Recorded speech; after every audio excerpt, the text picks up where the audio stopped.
snorkeling itu kayak main pegang aja terumbu karang. Cuman pas lama-lama pas udah belajar, oh ternyata terumbu karang tuh ibaratnya boleh dilihat tapi tidak boleh dipegang gitu ya. Dia sangat-sangat sensitif. Jadi ibaratnya barang mahal banget. Aduh, udah deh jangan dipegang dulu takutnya rusak gitu. Terima kasih banyak pemaparannya untuk Ufah. Nanti mungkin akan ada banyak pertanyaan dari teman-teman semua. Nanti kita bisa langsung tanya jawab aja. Oke? Berikutnya, oh tepuk tangan dulu untuk Ufa, yeay. Berikutnya saya akan mengundang Cassandra Tania, alumna Erasmus Mundus Master of Science in Marine Biodiversity and Conservation. Jurusannya sama nih sama Ufa.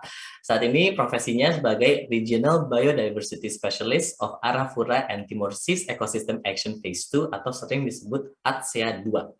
Cassandra Tania akan berbagi mengenai marine life. Kami sediakan waktu 7 menit, silahkan dimulai. Oke, terima kasih Mas Risa, bisa minta tolong untuk share screen saya. Sip. Selamat siang semuanya teman-teman, semoga sehat semuanya dalam kondisi baik. Izinkan saya untuk berbagi sedikit mengenai isu yang sebenarnya tadi sudah sempat disebutkan oleh Mr. Vincent Pickett mengenai sampah laut. Jadi atau sampah plastik lebih spesifiknya. Kalau teman-teman lihat di layar ini pasti bisa langsung tahu ya ada satu hal yang sebenarnya seharusnya tidak ada di sana. Dan yaitu kantong plastik warna hitam yang ada di tengah gambar. Dan gambar ini sebenarnya diambil dari salah satu lokasi kerja kami di Kepulauan Aru di Provinsi Maluku yang lokasinya sebenarnya relatif jauh dari mana-mana, tapi ternyata sampah plastik itu sudah sampai di sana juga. Boleh next? Dan berbicara mengenai sampah plastik, sebenarnya kita bukan hanya berbicara mengenai plastik yang kelihatan saja, tapi sebenarnya laut kita itu sudah dipenuhi juga oleh plastik-plastik yang tidak terlihat, atau biasa disebut juga sebagai mikroplastik. Dan mikroplastik ini khususnya adalah sampah-sampah plastik yang memiliki diameter kurang dari 5 mm. Jadi ukurannya sangat kecil, 11-12 lah dengan ukurannya plankton yang banyak dimakan oleh filter feeder atau jenis spesies yang memakan dengan cara menyaring perairan. Dan studi yang dilakukan oleh Germanov et al. Tahun 2019 ini yang merupakan kolaborasi antara Udayana University, Murdoch University, and also Marine Megafauna Foundation, berusaha untuk mendokumentasikan apa sih dampak dari mikroplastik ini untuk spesies-spesies megafauna seperti hiu paus dan juga parimanta. Dan studi ini dilakukan di 3 lokasi. Pertama di Pantai Bentar di Probolinggo, Jawa Timur untuk hiu paus. Kemudian yang kedua di Nusa Penida di Bali, dan yang ketiga di Komodo National Park atau Taman Nasional Komodo di Nusa Tenggara Timur untuk parimanta. Dan hasil yang ditemukan sebenarnya cukup mencengangkan.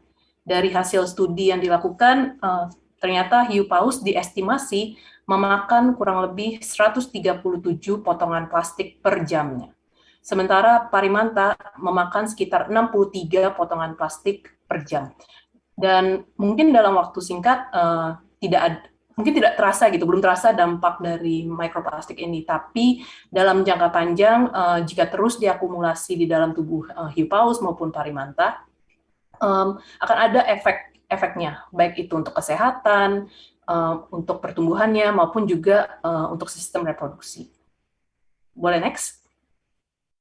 Dan tidak semua satwa laut seberuntung itu. Ada beberapa interaksi dengan sampah plastik yang akhirnya berujung dengan kematian. Jadi gambar yang saya tampilkan di sini adalah contoh kejadian dari Wakatobi tahun 2018, di mana ada seekor paus sperma yang ditemukan terdampar, mati, dan ketika sekelompok dokter hewan membedah perutnya, dibuka perutnya, ternyata ditemukan sebanyak 5,9 kg sampah plastik. Dan tipe sampahnya macam-macam ya, ada plastik yang cukup keras, kemudian juga ada kantong plastik, ada gelas plastik, ada sendal jepit dua pasang, dan yang terakhir ada tali rafia yang merupakan komponen yang paling banyak gitu yang ditemukan dalam perut si paus sperma. Jadi kondisinya sangat menyedihkan, dan kalau boleh next lagi. Nah, Ini ada sedikit video di mana saya ingin share aja ketika si penyu yang selamat dari plastik. biota laut 4 mendapat bulan penanganan, yang lalu, mungkin Sarah terdampar mereka di bisa pantai selamat Kuta dari dalam sampah kondisi plastik yang ini. lemah. Untungnya, Sarah sempat diselamatkan oleh teman-teman di BSTS Kuta dan dibawa ke TCEC Serangan untuk direhabilitasi. Baru beberapa hari di kolam rehabilitasi, Sarah mengeluarkan feses berupa potongan-potongan plastik. Kondisi Sarah pada saat itu terlihat lemah dan tidak memiliki nafsu makan. Ternyata, hasil ronsen menunjukkan bahwa telah terjadi penyumbatan di saluran pencernaan Sarah. Dengan segera, tim Iron Flying Fat melakukan treatment selama masa rehabilitasi. Dalam kurun waktu lebih dari 3 bulan, Sarah terus berjuang mengeluarkan plastik dari saluran pencernaannya. Hasilnya, lebih dari 50 potongan plastik berhasil Sarah keluarkan melalui kloakanya. Kini, Sarah sudah dinyatakan sehat. Dengan bantuan dan dukungan dari para pemerhati penyu, akhirnya Sarah berhasil dilepaskan kembali ke lautan bebas. Sarah hanyalah salah satu penyu yang berhasil melawan kejamnya plastik di lautan. Masih banyak penyu lainnya yang tidak seberuntung Sarah. Mari kita bantu penyu untuk selamat di lautan dengan mulai bertanggung jawab terhadap penggunaan sampah plastik kita.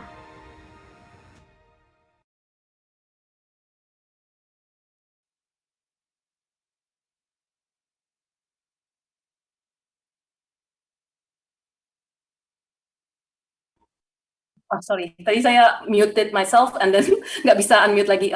Jadi ini sebenarnya sudah slide terakhir saya. Saya di sini hanya ingin mengajak teman-teman semua agar lebih sadar ketika kita mengonsumsi sesuatu, terutama ketika kita mengonsumsi sesuatu dengan menggunakan wadah plastik atau terbuat dari plastik. Karena sampah yang dihasilkan mungkin akan berakhir di laut dan mungkin akan mencederai biota-biota laut yang ada, seperti contoh-contoh yang sudah saya sampaikan tadi. Dan mungkin yang terakhir, kalau saya boleh meminjam filosofi Bali, Trihita Karana, Tri 3, Hita kebahagiaan, dan Karana adalah penyebab. Jadi dalam filosofi itu, kebahagiaan manusia didapat dari hubungan yang harmonis dengan Tuhan dan dengan manusia lain, dan tidak lupa dengan lingkungannya. Jadi teman-teman, mari kita hidup secara lebih harmonis lagi dengan alam. Terima kasih. Terima kasih banyak Cassandra pemaparannya. Aduh, bukan ya, saya sangat-sangat sedih itu ngeliat video itu, karena kalau nggak salah saya pernah datang ke tempat yang serupa di Bali juga, atau mungkin ke tempat itu ya, ke tempat para penyu-penyu itu dikembangbiakan dan juga sekaligus banyak yang direhabilitasi karena kasusnya sama seperti terjerat plastik, kalau nggak emang mereka sakit dan terdampar gitu. Dan bahkan saya ngelihat ada beberapa penyu yang saking kondisi fisiknya sudah tidak bisa memungkinkan lagi untuk dikembalikan ke habitatnya, akhirnya dia harus tetap ada di tempat itu karena emang udah sangat-sangat kayak apa, saya nggak tahu sebutannya penyu itu tangan atau apa sih, kayak ada yang udah patah karena terikat gitu sama plastik. Jadi banyak lah kasus sorry tadi. apa Slipper atau sirip.